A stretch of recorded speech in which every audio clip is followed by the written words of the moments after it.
오늘 우리에게 주시는 하나님 아버지의 말씀은 사도행전 21장 27절에서 36절입니다. 제가 봉독해 드리겠습니다.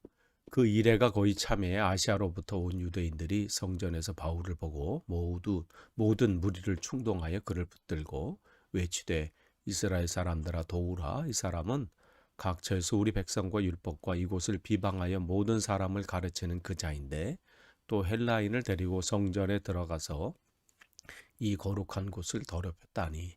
이는 그들이 전에 에베소 사람 드로비모가 바울과 함께 시내에 있음을 보고 바울이 그를 성전에 데리고 들어간 줄로 생각함이로라. 온 성이 소동하여 백성이 달려와 모여 바울을 잡아 성전 밖으로 끌고 나가니 문들이 곧 닫히더라. 그들이 그를 죽이려고 할 때에 온 예루살렘이 요란하다는 소문이 군대의 천부장에게 들림에 그가 급히 군인들과 백부장들을 거느리고 달려 내려가니 그들이 천부장과 군인들을 보고 바울 치기를 그치는지라. 이에 천부장이 가까이 가서 바울을 잡아 두 쇠사슬로 결박하라 명하고 그가 누구이며 그가 무슨 일을 하였느냐 물으니 무리 가운데서 어떤 이들은 이런 말로 어떤 이들은 저런 말로 소리치거늘 천부장이 소동으로 말미암아 진상을 알 수 없어 그를 영내로 데려가라 명하니라. 바울이 층대에 이를 때에 무리 폭행으로 말미암아 군사들에게 들려가니 이는 백성의 무리가 그를 없이 하고자 외치며 따라가미러라. 아멘. 오늘 새벽 기도에 참석하신 여러분들을 주님의 이름으로 환영하고 축복합니다. 날마다 우리가 말씀과 또 기도로 무장하고 그래서 또 우리에게 맡겨진 그 사명들을 내 생각이나 내 뜻대로 감당하는 것이 아니라 주님의 뜻을 조금 더 분별해서 감당하기를 소망합니다.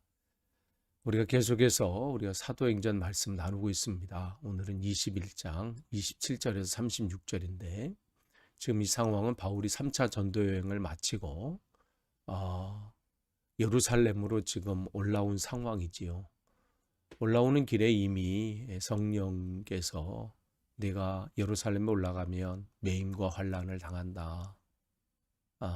그 말씀을 주셨고 또 그것을 나눌 때에 또 함께하는 많은 이들이 반대를 했어요.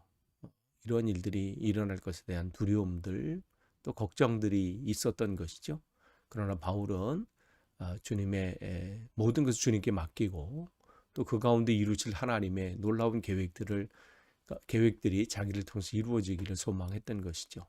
그래서 올라왔을 때 여기 27절부터 보면 그야말로 이제 그 말씀대로 행해되잖아요. 그래서 아시아로부터 온 유대인들, 여기서 아시아라고 하면 다른 지역을 말하는 것이 아니라 보통 누가는 아시아를 뭐 어디로 지역으로 표현했냐면 에베소로 표현을 한 거예요. 그러니까 에베소에서 온 사람들이죠.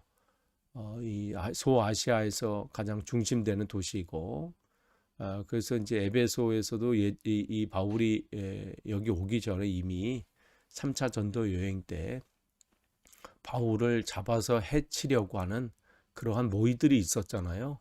그러니까 그러한 일들이 이제 그들이 거기서 그것을 이루지 못하고 이제는 다시 한번 그 일들을 이제 실행하고 있는 것이죠.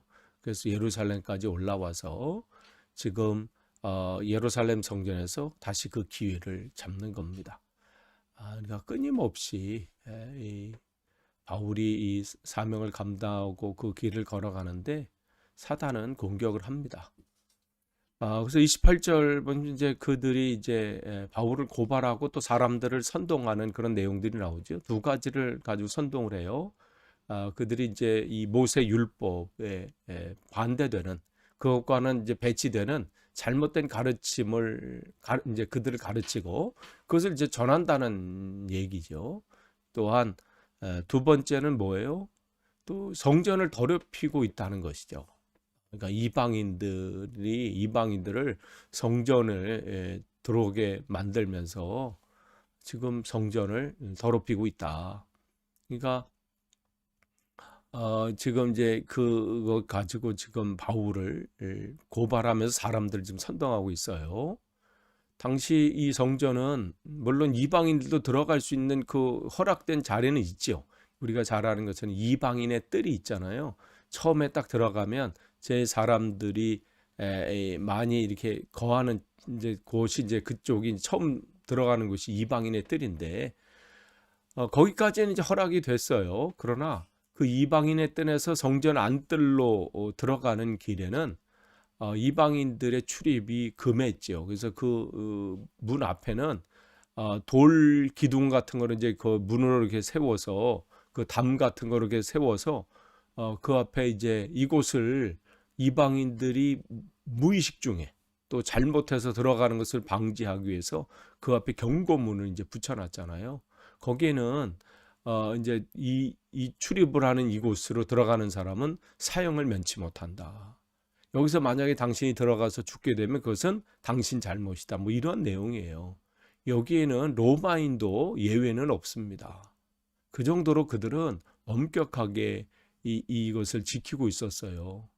그러니까 그 막힌 담이 있었던 것이죠, 그 앞에. 그래서 바울은 그의 서신서에서 이 부분을 뭐라고 했냐면 예수 그리스도께서 이 막힌 담을 허셨다. 이렇게 얘기를 하는 거예요. 바로 이 부분을 얘기하는 거예요. 그들이 유대인들과 이방인들을 구별해서 그 하나님 앞에 나아가는 것은 이방인에게는 허락되지 않았다는 것이죠. 그래서 그 앞에 담같이 그렇게 딱 막아놨던 것을 예수 그리스도께서 그 막힌 담을 허시고 우리에게 모든 이들에게 구원의 소망을 주셨다. 어쨌든 지금 유대인들은 이 바울을 고발하면서 사람들 선동하면서 그 너머까지 바울이 이방인들을 데리고 갔다는 얘기를 하고 있는 거예요. 그래서 29절에 보면 그 사람이 누구냐면 이제 에베소 사람 드로비모라 이렇게 했다는 거죠. 예전에 있었는데 내가 우리들이 봤을 때 그 사람을 데리고 성전까지 들어갔다는 거죠. 사실 그랬나요? 안 그랬어요. 근데 그들이 그렇게 생각했다는 거죠. 그러니까 착각한 거예요. 오해한 거예요. 많은 사람들이 그래요. 자기가 보고 싶은 것만 보고 듣고 싶은 것만 듣는 것. 많은 사람들이 나타나는 현상이잖아요. 보통 그런 경향들이 있어요. 뭐 저도 마찬가지고요. 아내에게 어떤 소리를 들었을 때 뭐 내가 어떤 듣고 싶은 거 아니면 보고 싶은 거 그럴 때가 참 많아요. 그래서 때로는 부부 사이에서도 오해가 있고 또 거기에서 또 상처를 받기도 하고 주기도 하고 그러잖아요. 뭐 우리 뭐 교회 안에서도 그럴 것이고 우리 사회생활하면서 그런데 바로 이 사람들도 그런 거예요. 자기들이 보고 싶은 건 본 거예요. 그러니까 저 사람은 드로비모다 이렇게 생각하고 이방인이 들어갔구나 이렇게 생각을 한 것이죠. 그러면서 30절에 이제 그 소리에 이제 온 백성들이 소동하는 거예요. 거기 휩쓸리는 거죠. 그러니까 전후 사정 정말 사실이 뭔지 이거를 파악하는 게 중요한 게 아니라 자기가 가들의 감정에 지금 휩쓸린 것이죠. 그래서 거기 흥분하고 분노하고 그렇게 해서 지금 결정하고 있는 거예요. 그래서 바울을 잡아 끌고 간다. 그러한 지금 일들이 일어나는데 이것은 이미 하나님께서 바울에게 이러한 일들이 내가 예루살렘 가면 이런 매임과 환란이 있을 것이다. 그러니까 이 앞에 바울은 두려워하지 않죠. 당황하지 않습니다. 그래서 31절에 근데 그들이 이제 잡혀서 죽이려고 하는 정도까지 온 거예요. 그러니까 지금 사태가 뭐 걷잡을 수 없이 지금 소요 사태가 일어나는 것이죠. 그러면서 그 소문이 어디까지 들리냐면 천부장까지 들려요. 그래서 천부장이 32절에 백부장들을 거느리고 이제 온 거죠. 당시 천부장은 6명의 백부장을 거느렸습니다. 그러니까 한 명의 백부장이 한 180명 정도 군사를 이렇게 이끌었거든요. 그러니까 대략 한 1000명이 조금 넘는 그러한 이제 군사 움직이는 지금 그 소요 사태가 얼마나 지금 크다는 것을 우리가 짐작할 수 있는 거예요. 이제 몇 명 모여서 하는 게 아니라 지금 군중들이 지금 엄청나다는 지금 것을 이제 파악하게 되는 거죠. 그러니까 지금 이 천부장이 나타나지 않았다면 어쩌면 바울이 거기서 맞아서 죽을 수도 있는 그런 급박한 상황이 지금 벌어진 것이죠. 그래서 이 소식을 듣고 천부장이 급박하게 움직이고, 그래서 이제 일단은 일단락이 됐습니다.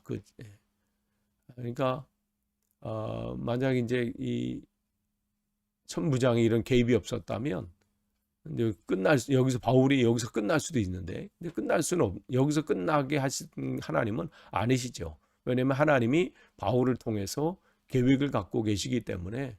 그렇기 때문에 어쩌면 바울은 더 큰 소요가 있다 할지라도 두려워하거나 거기 때문에 불안해하거나 그러진 않았을 거예요. 왜냐하면 하나님께 자기 주신 말씀이 있기 때문에. 그래서 그 길을 걷는 것이죠. 그래서 이제 33절에 이제 바울에게 이제 천부장이 가서 그를 이제 결박하게 되죠. 말씀대로 이제 결박이 된 거예요. 이제 이 결박이 겉으로 볼 때는 뭐 끝난 것처럼 보이잖아요. 이제 끝났구나, 바울은. 그렇게 지금 선동했던 사람들도 그렇게 생각할 것이고, 바울을 미워하고 했던 사람들도 그렇게 생각했을 거예요. 바울은 이제 끝났구나. 근데 우리가 아는 것처럼 끝났나요? 끝나지 않았죠. 이 결박이 결국은 그를 로마로 발걸음을 옮기게 하는 계기가 되고, 또 그곳에 복음을 전하는 일들이 이루어지게 되잖아요. 또 그 가는 길에 하나님의 살아계심을 얼마나 전하게 되나요? 그러니까 이 하나님의 놀라운 역사들은 우리가 지금 눈앞에 보이는 그 현상과 상황을 보고 판단할 게 아니에요. 그냥 결박당했고 잡혔으니까 끝났구나가 아니라, 그걸로 우리가 판단하면 뭐 우리가 늘 낭망하지요. 그러나 어떠한 사건 또 상황, 환경이 우리 앞에 펼쳐졌다 할지라도 그 안에서 또 하나님이 어떤 일을 이루실지를 기대하면서 나가는 거예요. 그러면 우리가 생각지도 않은, 또 우리를 통해서 또 하나님의 놀라운 일들이 일어나게 되죠. 그러니까 바울이 이러한 결박을 통해서 로마로 가는 일은 하나님이 주신 일들이에요. 또 계획이고. 그러나 그가 이 결박당해서 가는 도중에 몰타라는 섬에 도착해서 그런 상황들이 통해서 그 섬이 복음화되는 또 놀라운 일들이 일어나잖아요.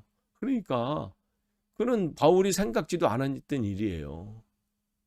그러니까 지금 바울은 그러기 때문에 여기서 뭐 염려하거나 걱정하거나 두려워하지 않습니다.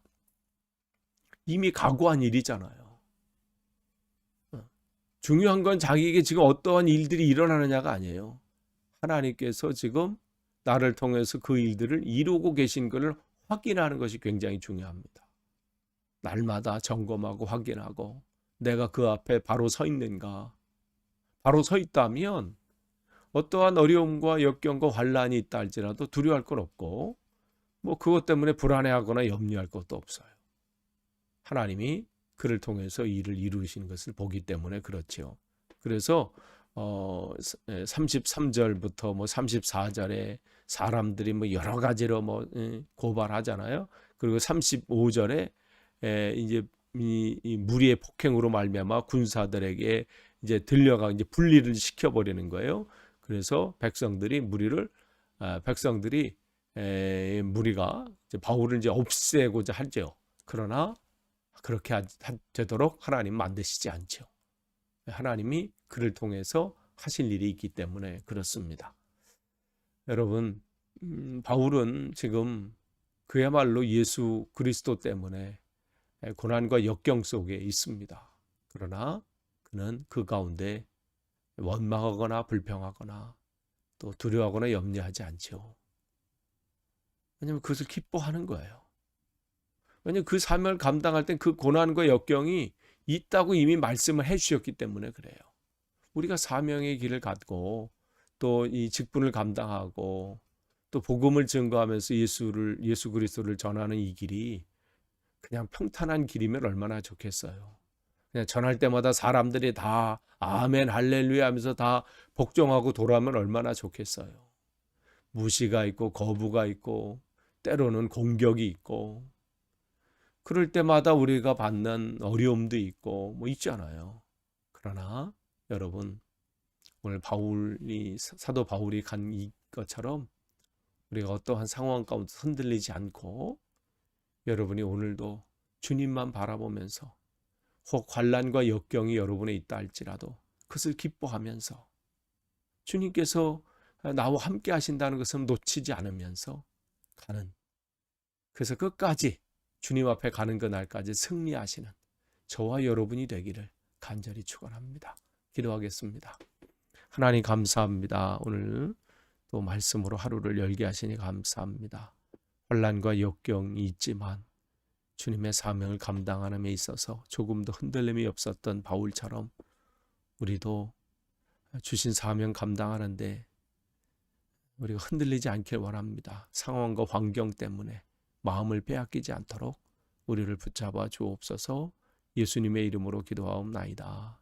아멘.